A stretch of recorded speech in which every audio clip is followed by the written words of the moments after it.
আসসালামু আলাইকুম বন্ধুরা, আমি আমার ব্লগটা এখন থেকে শুরু করছি। সকালবেলা নাস্তা টাস্তা সব কমপ্লিট। এখন আমি থালা বাসন ধুয়ে নিয়ে নিয়েছি এখানে সব। এখন রান্নার জন্য মাছ ভিজানো হয়েছে, এগুলা ধুইতে হবে। এখন এগুলা মাছ টাছ পরিষ্কার করবো, ডাইল আর ভাত বসাই দেবো আমি এখন আগে। বেলা হয়ে গেছে অনেক, 11টা বাজে। কখন শেষ হবে কাজ জানি না, শুক্রবারের দিন আজকে। আমি ভাত বসাই দিচ্ছি, ভাত আর ডাল বসাই দেবো। সবাই দেখতে থাকুন আমার ব্লগটা, ভালো লাগে সবাই সাবস্ক্রাইব করবেন, লাইক কমেন্ট করে পাশে থাকবেন সবাই। সরাইনি সবজি কাটবো, আজকে মাছ রান্না করব, মাছ আর ডাল করবো আজকে। হ্যাঁ বন্ধুরা, দেখুন রাত্রে মাছ নিয়ে এসছে। এখন এই মাছগুলি কাটতে কতটা টাইম লেগে যাবে। এটা হচ্ছে ছোট মাছ, 5 মিশালি আর কি, অনেক টাইম লেগে যাবে কাটতে। আর এটা হচ্ছে পাবদা মাছ, অনেকক্ষণ টাইম লাগবে মাছ কাটতে, এত টাইম লেগে যাবে। রাইত হয়ে গেছে অনেক, দেখি তাড়াহুড়া করে কেটে নিই। আমি এখানে কড়াইতে পানি নিয়ে আসছি, বটি নিয়ে আসছি। এখন তাড়াহুড়া করে মাছগুলো আর কি কেটে নিই, দেখি কত কত। আমি এখানে ভাতের চাল ধুয়ে নিয়েছি, আর এখানে আমি ডাল ধুয়ে নিচ্ছি। ভাতের ডাল আগে বসাই দিই, তারপরে আমি এখানে ডালটা ধুয়ে নিচ্ছি। ভালো করে ধুইতে হবে অনেকবার। ডালটা ধুয়ে ভাতের ডাল বসাই দিয়ে তারপরে আমি আর কি সবজিটা তরকারিটা কাটবো।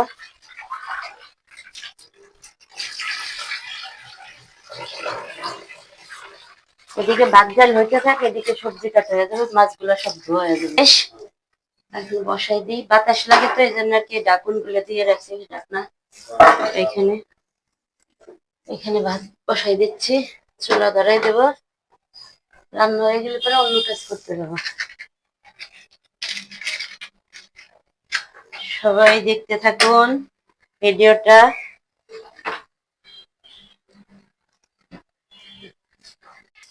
আমি মাছটা কেটে নিচ্ছি।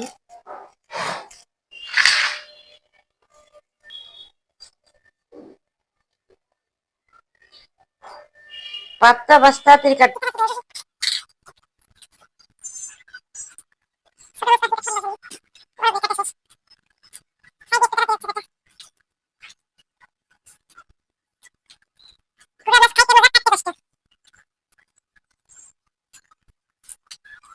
কাটি নিয়ে গেছি, বড় ডি কাটা হয়ে গেছে। এখানে পাবদা ডি কাটা হয়ে গেছে, গুড়াডি এখনো কাটা হয়নি। গুড়াগুলি কাটবে, ধুয়ে রেখে গুড়াডি কাটবো। গুড়াডি কাটতে অনেক টাইম লাগবে। গুড়া মাছ গুড়া মাছ অনেক টাইম লাগবে কাটতে। বড়গুলি তাড়াতাড়ি হবে, কিন্তু ছোটগুলি অনেক দেরি লাগবে। আমি ডালের ভিতরে প্রথমে জিরা দিয়ে দিচ্ছি, বাগারের ভিতরে, তেলের ভিতরে। তারপরে আমি আর কি পেঁয়াজ দিয়ে দেবো, পেঁয়াজ এখানে রসুন। ডাল বাগার দিচ্ছি আমি, এইভাবেই রান্না করি। ডাল হয়ে গেলে পরে ডালটা ঢেলে দেবো। আম দিয়ে ডাল রান্না করছি আজকে। এখানে আমি বাগার দিয়ে নিচ্ছি, চটপট রান্না হবে। আর মাছ ভাজবো, মাছে লবণ দিয়ে রাখছি, মাছ ভাজবো একটু পরে।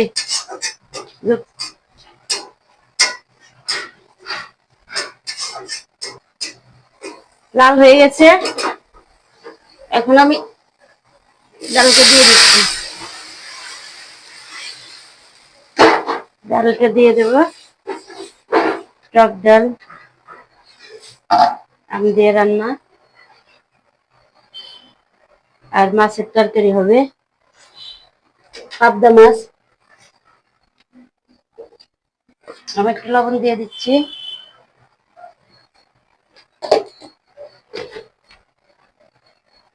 আবার ডালটা হয়ে গেছে, ডাল আর ভাত হয়েছে। এখন খালি তরকারিটা রান্না করতে হবে আমার। এখানে ডেকে রেখে দেবো, এখন মাছের তরকারিটা রান্না করলে হয়ে যাবে। ঢেকে রেখে দিই, ঢেকে রেখে দিছি। ভাত হয়ে গেছে। আমি এইখানে পাবদা মাছ দিয়ে, আলু দিয়ে, বেগুন দিয়ে রান্না করব, সাথে টমেটো দেবো। আর পাবদা মাছগুলি ভেজে নেবো, আমি হালকা ভাজবো। আর টমেটো দেবো তরকারিতে, পেঁয়াজ মরিচ কাটা হয়েছে, সব রেডি। আর এক এক করে বসাই দেবো। তেল দিয়ে দেবো কড়াইতে মাছ ভাজার জন্য। আমি শাক বাটার জন্য কড়াইতে তেল দিয়ে দিচ্ছি বন্ধুরা।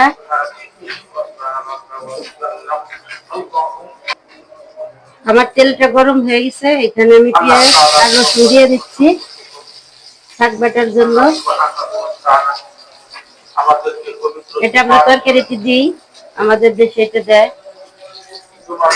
আমি এটা লাল করে ভেজে নিয়ে এখানে জিরা দিয়ে দেবো।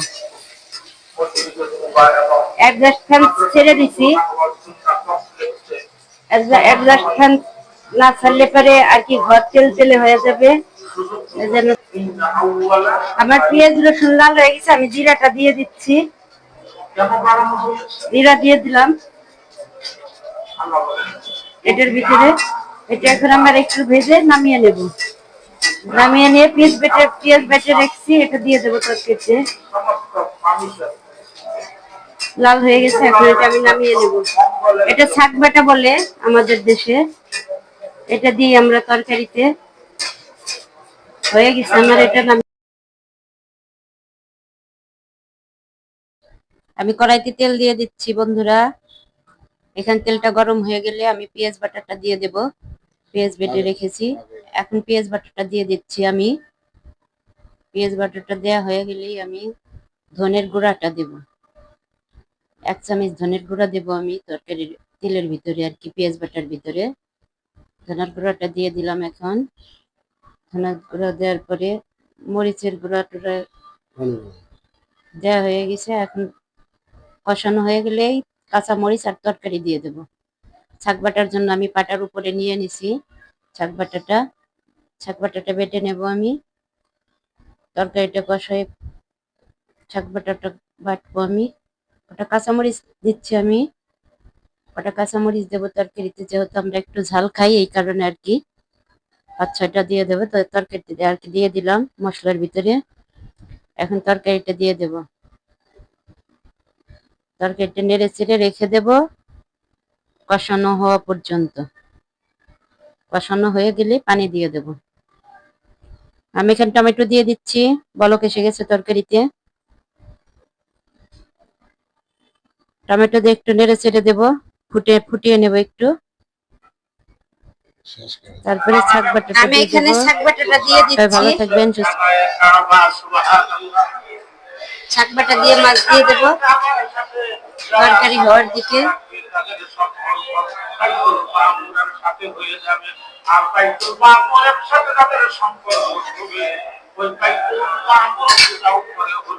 এখন মাছগুলা দিয়ে দিচ্ছি।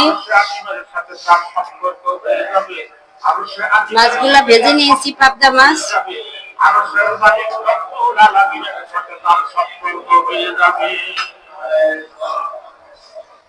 তরকারিটা হয়ে যাবে, তরকারি হয়ে আসতেছে। আমি ধনে পাতাটা দিয়ে দিচ্ছি। ধনে পাতা ছাড়া তরকারি মজা লাগে না। ধনে পাতা দিয়ে দিলাম। এখন কিছুক্ষণ ফুটিয়ে নামিয়ে নেব। তরকারি কমপ্লিট। রান্না বান্না এদিকে শেষ। রান্না বান্না শেষ হলে অনেকটা কাজ স্বস্তি লাগে। এখন একটু পরেই নামিয়ে নেব। তরকারি কমপ্লিট হয়ে যাবে। আমার তরকারিটা হয়ে গেছে, এখন আমি নামিয়ে নেব। তরকারি রান্না কমপ্লিট। তরকারি